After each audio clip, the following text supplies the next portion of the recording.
Saints, we are now 5 weeks removed from Pentecost Sunday. Let me just make this little insertion here.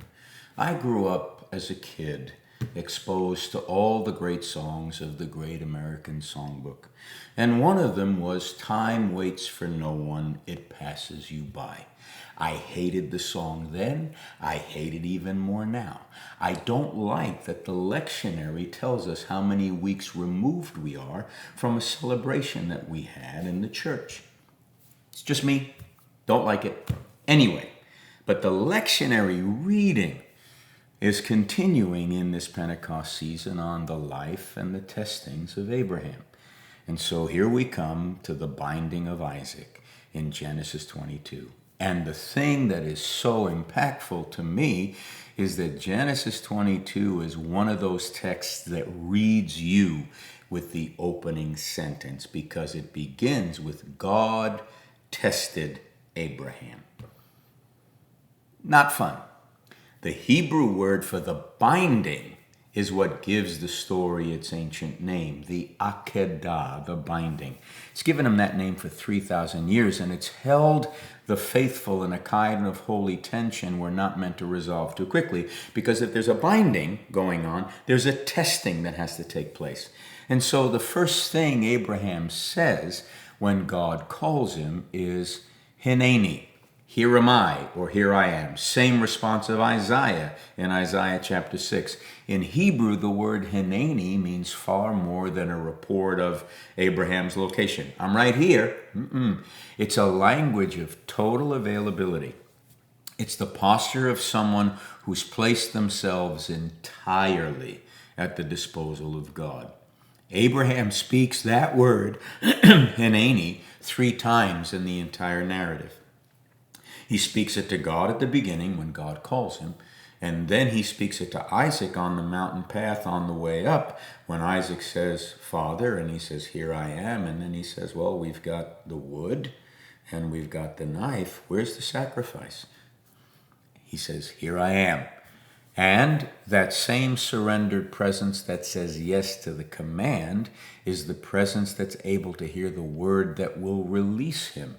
Because the third time he says, here am I, it's to the angel who stops him from plunging that knife into his son Isaac. The patristics read that mountain and couldn't help but see another mountain. Moriah, the tradition holds, is the very height on which the temple would later stand, Mount Zion, within sight of the place where the true lamb would one day be offered. Isaac carries the wood for his own sacrifice up that precipitous slope, and the early church saw in that the image of the Son of God who carried his own cross to Golgotha. The Christological pattern, unmistakable.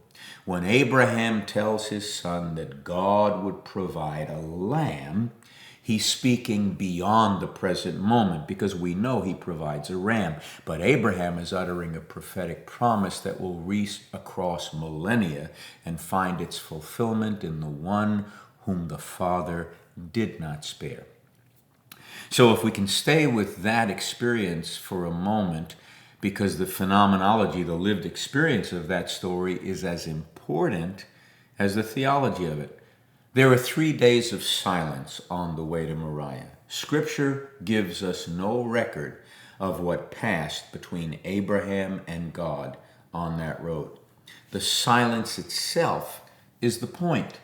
The text says twice that the two of them walked on together, and that repeated phrase carries the whole weight of a father's grief and a son's trust, held side by side in a single line in the presence of a God who is leading them. And then comes the verb that governs the entire passage. Abraham looked up and saw. Now, he didn't see the ram until after he had surrendered. The provision didn't appear before the obedience was fulfilled. As they're walking up one side of the mountain, they don't realize there's a ram walking up on the other side whose horns are going to get caught in the thicket when Abraham fully obeys. So The ram appears within the obedience of Abraham. That's how grace shows itself in our lived lives. The way forward is hardly ever given to us in advance.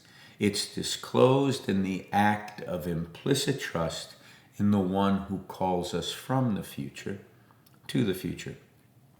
So the depth of our soul, not just Isaac's or Abraham's, comes into view. The text is reading us.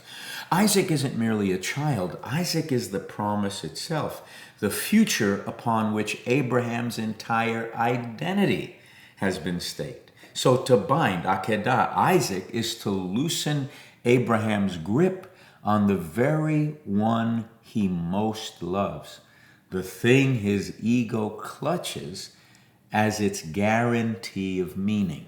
Now, Carl Jung, the eminent father of analytical psychology, understood that there's a death our souls have to undergo, a relinquishing of our own claim upon the outcomes in life before we can receive our life back as gift rather than as possession. For a guy that wrestled with his father's Calvinistic bent and his way of reading the scripture, that's an amazing insight. So the ram caught in the thicket is grace arriving from outside our striving. It's provision we could never manufacture and never foresee. We need it only on the far side of our open hands.